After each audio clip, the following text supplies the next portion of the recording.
Ja,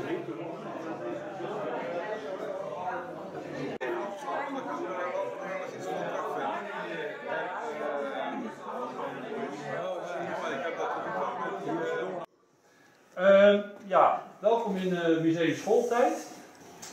Het museum is origineel opgericht op 9 juni 1979. En sinds 2012 is het gevestigd in dit gebouw. En het is een prachtig Rijksmonument. 2012. De Maurits tentoonstelling. Met 6 musea, 1 kerk, 3 heemkundige verenigingen. Hebben eigenlijk vooral vanuit IJsendijk hebben we bedacht om te vieren dat 400 jaar geleden Maurits, ja, vieren is een zwaar woord, maar hij is toen overleden. Maurits is een bekende figuur, we kennen hem allemaal uit de Nederlandse geschiedenis. Hoewel hij op veel plekken in Zeeuws-Vlaanderen aanwezig was, IJsendijk, Mauritsstad, Mauritsfort in Hoek. In Terneuzen is hij niet zo vaak geweest. Wel 2 keer op de Wofferschans van Peter Zondius. Maar Maurits zag wel, net als de Spanjaarden, het strategisch belang van Neuzen aan de Honten. Het later cruciale bruggenhoofd van de Schelde, de Honten richting Antwerpen. Er waren meerdere factoren die invloed hadden op Neuzen. Neuzen, de stelling van de Wofferschans zelf, die opgericht is door Philip van Hohenlohe in 1583. En het jaar erop is eigenlijk de vesting Neuzen ook gesticht. Beneden gaan we die ook officieel onthullen en daarvoor is ook meneer Jeroen de Buk aanwezig. We hebben ook de kinderburgemeesters aanwezig en wethouders van Terneuzen. Dus een applausje daarvoor. Kylie, die zijn hier aanwezig ook om een officiële handeling te doen. Dus het wordt allemaal fantastisch mooi. Ja, ik stel voor dat we naar beneden gaan. Dus gisteravond nog even dit opgehangen dat we welkom en dat hier beneden de tentoonstelling is. En daar praten we nog eventjes. Leuke man. Ja, Philips de Schone en Johanna van Volkskamp hier ook. Welkom op de tentoonstelling. In het begin bij de trap naar beneden begint de tentoonstelling eigenlijk al. En dat begint bij Philips de Schone en Johanna de Waanzinnige werd ze genoemd. En dat waren eigenlijk de ouders van Karel V.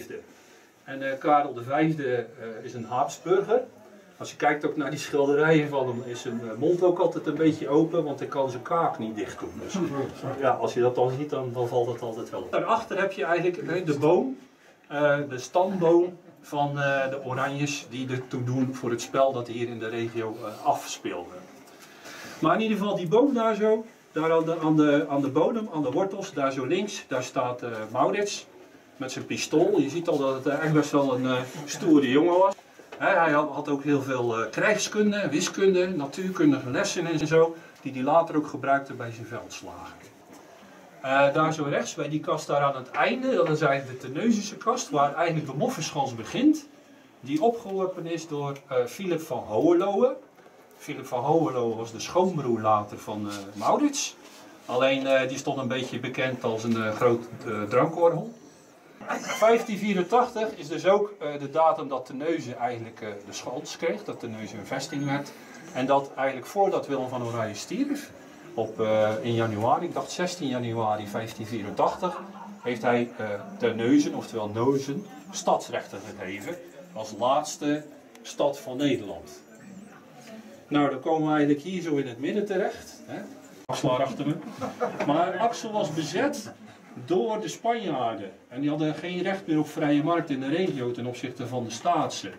Dus omdat Terneuzen die stadsrechten kreeg met de reden om een vrije markt te doen, kreeg de leeuw van Terneuzen de sleutel van Axel. Dus die sleutel die in het logo is van de leeuw van Terneuzen, is eigenlijk de Axelse sleutel. Dus, hoe weet u dat eigenlijk? Ja, dat is waar. Jeroen en burgemeesterin en wethouders, zouden jullie het logo, de vlag van Terneuzen willen wegtrekken? En dan kunnen jullie samen met Jeroen dan eigenlijk even rustig aan. Maar als ik hier ga staan trekken, dan is het niet Ja, maar ja, dat is gemeentewerk. De vesting van Terneuzen. Zoals die ook op het logo is van de heemkundige vereniging in het verleden. Daar hangt ook het snel. Daar waar dat bootje vaart, dat was vroeger, dat is nu tegenwoordig de markt. Wij hebben heel veel moeite gehad om die popjes allemaal te schilderen. En dan gaan we nu even naar buiten, want daar wordt het Neuzenlied officieel gezongen.